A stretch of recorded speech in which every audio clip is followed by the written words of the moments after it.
G'day Bomber fans, it is Dreamtime time. The second place Bombers will take on the second to last place Tigers on one of the biggest nights of the home and away season. It's a game of footy, but it's also much more than that. It's a fantastic occasion and celebration of the Indigenous players and people who have helped shape our beautiful game. I'm attending it for the first time ever, which I'm very excited for. It's a huge game. It's a must-win for the club as well. We can't go dropping points here, so a big preview is coming up. But before we get into it, three quick things. I just want to thank everybody for the support. We've reached 3,000 subscribers for the channel, which is awesome. I feel like I'm seeing more and more new faces in the comments regularly as well. Two, I will also be late to my upload to my review. It'll be out on Tuesday instead of Monday, so apologies for that, everybody. But to make it up to you, I might pop up somewhere else on YouTube instead this weekend. We'll see. And third, we have some votes to get through from the North game. Alrighty, pretty similar votes. Wright and Caldwell get 5 each. Laverty gets 2 for his role player. Love from both me and you. Heppel and Guelphy share a vote each as well. By the way, almost every player received a vote in this game. There are, I think, 4 or 5 from the game who didn't, so that shows you how well-rounded we are as a team. The overall tally, Caldwell has jumped into second place. He's still quite a bit behind Merritt. McGrath and Durham are close. Mackay, Langford and Guelphy are also in the mix for a podium spot right now, and then there is that logjam of players stuck on 6. I should say, though, 23 players have now received votes for the year, which is pretty cool. That means just 7 guys have played this year and not gotten a vote yet. But yeah, keep up the votes. It's a fun count. Alrighty, so Dreamtime, Saturday night, MCG, packed crowd, hopefully, if the Tigers fans show up. Second against second to bottom. The weather in Melbourne has been pretty poor lately, but I think it should be clearing up, so expect a cold night, but hopefully no rain. We're in very good form, 6 games without a loss.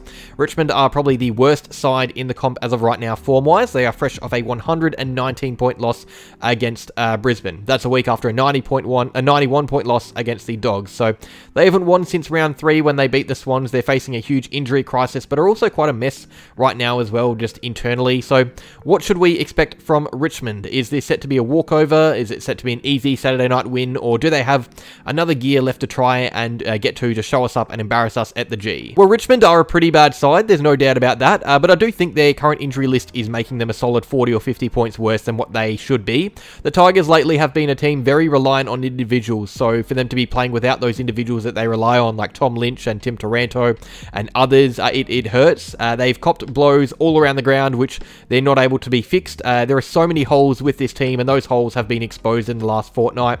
The last few games have been embarrassing for the Tigers. They were never going to be a good team in 2024, but the injuries have turned them into a dreadful one, and you get the feeling they're losing hope as well. It's going to be tough. They're going out and getting thumped each week. The leaders are failing them too. It's going to be a dismal vibe over at Tigerland, but I do think Uze will be drilling the importance of this game into his squad more than any other game. They need a rebound. They need to respond. Big occasion. The footy world watching. This is the time to do it. They will come to play, I reckon. It won't be an easy walkover for us. I don't see us winning by 100 points like the Brisbane did. I think they will come with real heat and meaning. A few things about Richmond, though. There's a real worry for them and the fact that they just can't control the ball, and they haven't really been able to do it all year. Their possession differential is 57, meaning they concede 57 less possessions than their opponent on average. That is comfortably the worst in the comp, by over 20, in fact. They are horrendous at keeping the ball. If you control the footy, you control the game, and it's a real worry because they are consistently losing both the uncontested and contested game quite significantly. They are -7 per game for total clearances. The next worst in the comp is -4. So I think this game is if it's going according to script, for us, we will see high possession, very controlled performance for the Bombers. If we win and win comfortably, it will be because we are simply the side who knows how to move the ball better around the field, because Richmond have been genuinely woeful at that as of late. And let's say they do somehow get more of the ball and get it in their forward 50, we should talk about Richmond's forward line, because a big reason for their lack of scoring is personnel. They, as I said, rely heavily on Tom Lynch, who is not available for them, but Richmond are comfortably the lowest scoring team in the comp right now. They average 62 points per game. We average about 84, and the worry for the Tigers is the fact we've been rock solid down back in the last month or so, since the Port Adelaide game in round 4, really. Since that game, we've kept every team that we've played below their average score, sometimes by a few points, sometimes by quite a lot more. We are defending as well as we have for quite some time, and the Tigers are rarely scoring. And you look at the output from individuals, aside from Shai Bolton, who is a star, only one player has kicked 10 goals for the year, and that player is an SSP recruit who is their deepest forward, despite being undersized, and he might also be injured for the week.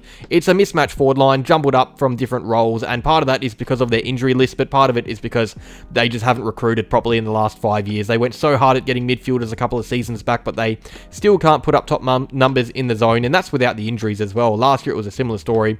There's no synergy between the midfield and forward line, which makes their entries really easy to defend. they don't get many inside 50s, but their inside 50 goal ratio is still the worst in the comp. So even if they are getting close to us in terms of territory, we should probably still be defending it better. And their forwards do have it tough to gain the footy around that wing area or when it's exiting D50 because the Tigers are so inviting to pressure and just seemingly thump it on the boot, hoping for a contested mark that'll come.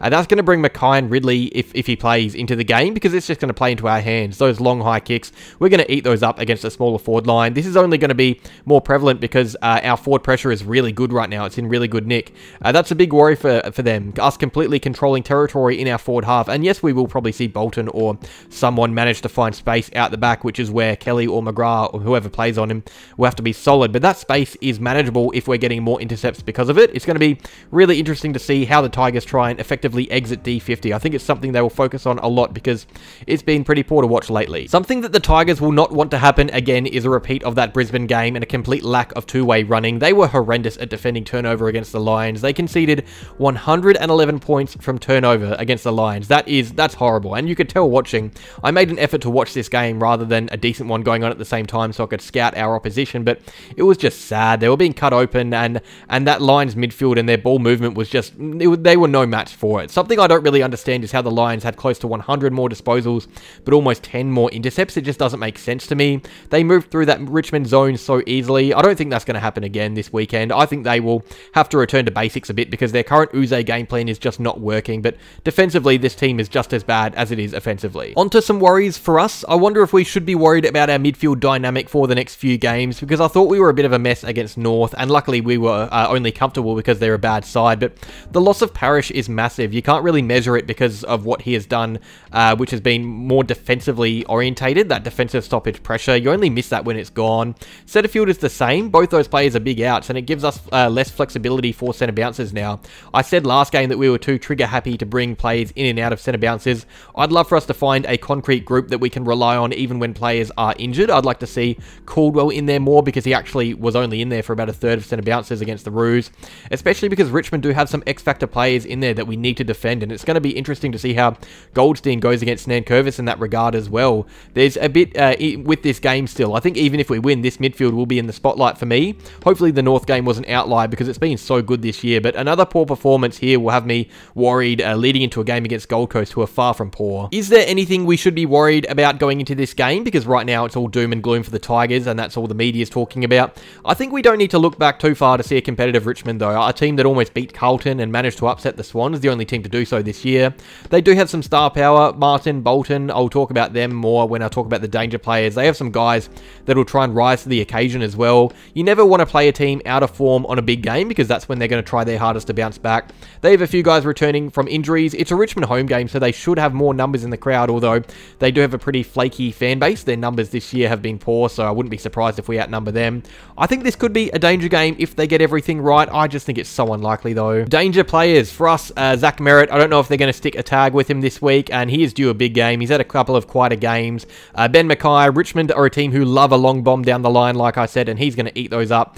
And Jade Gresham, I feel like he is going to be a player who can find space against this Richmond team, whether it's inside 50 or higher up the field. They've struggled to contain small forwards lately, and for them, pretty basic. Shai Bolton, he is their best player. Dusty Martin is still a very good contributor on his day. And finally, Nick Vlosten. I really rate this guy. He is a fantastic footballer and a brilliant defender, but he's going to have his work cut out for him. Alrighty, some team news. We have exciting news, guys. We will be seeing our prized draftee, Nate Caddy, play his first AFL game this weekend. It's been confirmed. He is replacing the suspended Harry Jones, so get keen for that. A very exciting young player. We will be without Darcy Parish for a bit longer, unfortunately. He strained his calf, but we could welcome back Jordan Ridley and maybe Zach Reid. I think Ridley is definitely likely to come back in. I get the feeling Reid might be given another week in the VFL before coming back, just because of his age, and Laverty's in pretty good form right now, and we don't want to shift around the team too much. Cox is fit and probably comes back in for Shield, I would say, but Nate Caddy, really excited about this kid. He's been in very good form last couple of weeks in the VFL, so should be full of confidence.